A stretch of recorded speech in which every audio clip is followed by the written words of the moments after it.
বাবাকে মাকে ফাঁকি দিয়ে তারা গেমস খেলতেছে। তারা গেমের প্রতি আসক্ত এত পরিমাণ হয়েছে যে তাদেরকে একবেলা খাইতে না দিলে তারা অশান্ত হবে না। কিন্তু যদি মোবাইল কিনে নেওয়া হয়, এমনও সন্তান আছে পাগল হয়ে পাবনা যাওয়া ছাড়া তার কোনো উপায় থাকবে না। তাহলে এই সন্তানগুলোকে আপনি বাঁচাবার জন্য কি করা উচিত ছিল? আপনাকে শুধু বাবা হিসেবে সচেতন হলেই হবে না, আপনি গার্জেন হিসেবে সচেতন হলেই হবে না, আমাদের সমাজের যারা দায়িত্বশীল আছে তাদেরও ভূমিকা নেওয়া দরকার। আসসালামু আলাইকুম ওয়া রাহমাতুল্লাহি ওয়া বারাকাতুহু।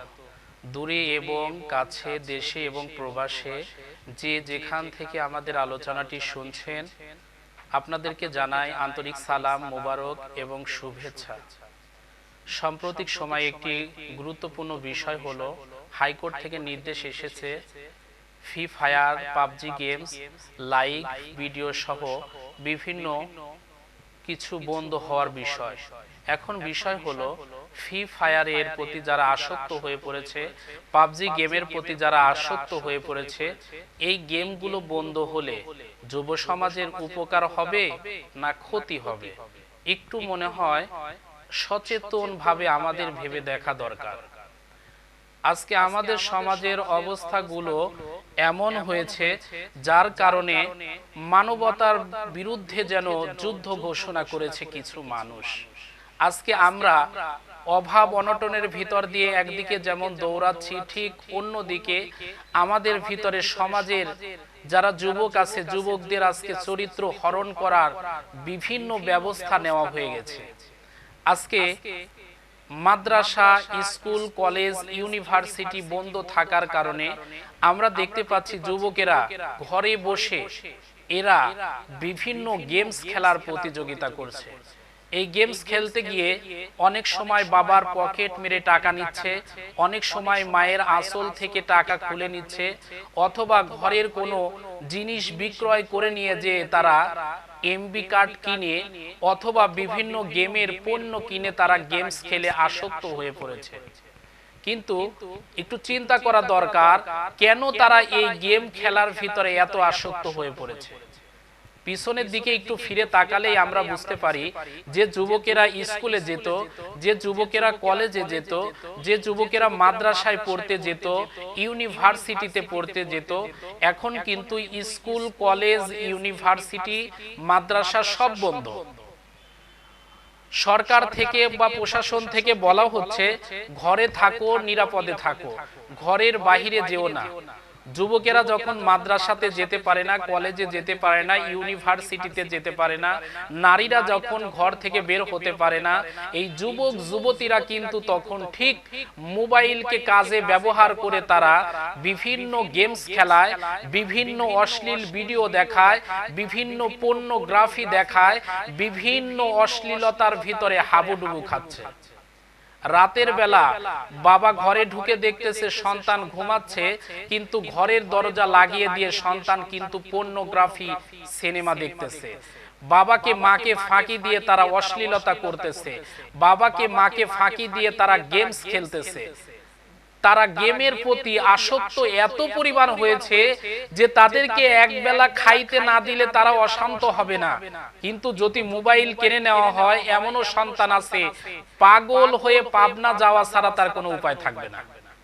তাহলে এই সন্তানগুলোকে আপনি বাঁচাবার জন্য কি করা উচিত ছিল? আপনাকে শুধু বাবা হিসেবে সচেতন হলেই হবে না, আপনি গার্জেন হিসেবে সচেতন হলেই হবে না, আমাদের সমাজের যারা দায়িত্বশীল আছে তাদেরও ভূমিকা নেওয়া দরকার।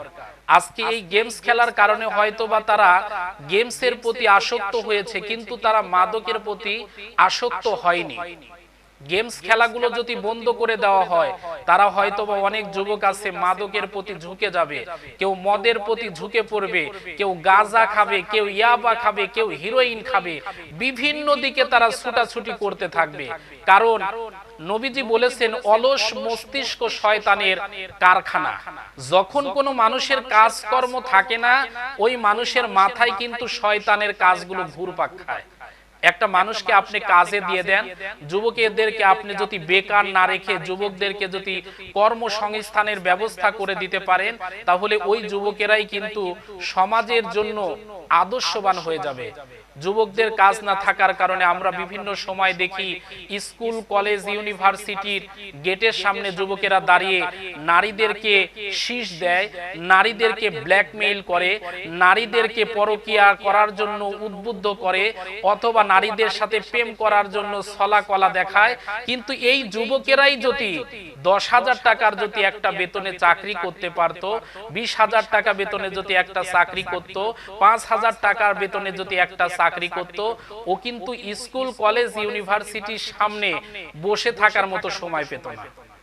তাহলে আমরা সরকার যারা আছেন, আমাদের উপর মহলের যারা লোক আছেন, যুবকদের যদি আমরা একটা কর্মসংস্থানের ব্যবস্থা করে দিতে পারি, যারা পড়াশোনা করছে তাদের জন্য যদি স্কুল কলেজ ইউনিভার্সিটি মাদ্রাসার দরজা আবার খুলে দেওয়া যায়, তাহলে এই গেমস সহ, পর্নোগ্রাফি সহ, অশ্লীলতা সহ, মাদক সহ সকল কিছু থেকে ফিরে যুবকদেরকে আবার ভালো পথে নিয়ে আসা সম্ভব।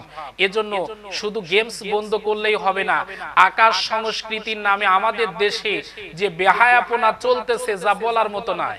আসলে ইউটিউবে ঢুকলে, গুগলে ঢুকলে, অথবা অপরামীর ভিতরে ঢুকে যদি কিছু লিখে দেওয়া যায়, অশ্লীলতায় মনে হয় ভরপুর চলে আসে জিনিস।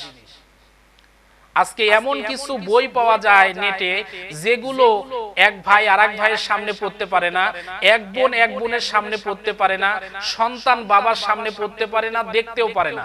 তাহলে আমাদের কি এখন উচিত নয় সন্তানদেরকে বাঁচাবার জন্য, যুবকদের বাঁচাবার জন্য এইগুলো কাজ থেকে বেরিয়ে আসা? আল্লাহ পাক রব্বুল আলামিন বলেন, ইকরা বিসমি রাব্বিকাল্লাযী খলাক, খলাকাল ইনসানা মিন আলাক, ইকরা ওয়া রাব্বুকাল আকরাম। আল্লাহ পাক বলেন, পড়ো তোমার প্রভুর নামে যিনি তোমাকে সৃষ্টি করেছেন। তাহলে পড়তে হবে সেই রবের নামে, জানতে হবে সেই রবের কালাম।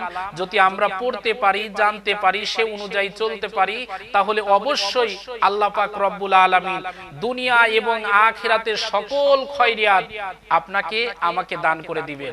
এজন্য আমাদের উচিত হবে অনতি বিলম্বে আমরা যেন অশ্লীলতার বিরুদ্ধে পা দেখিয়ে, আমরা যেন অশ্লীলতার বিরুদ্ধে যেন ঐক্যবদ্ধ হয়ে আমরা যেন ফিরে আসতে পারি।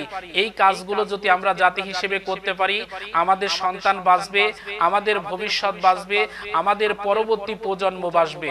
আমাদের সন্তানদেরকে ভালো বানানোর জন্য, আমাদের মেয়েদেরকে আদর্শবান বানানোর জন্য আল্লাহ পাক রব্বুল আলামিন প্রত্যেকের কাছে কোরআনের আহ্বান যেন ছড়িয়ে দিতে পারি, কোরআনের আহ্বান যেন পৌঁছে দিতে পারি।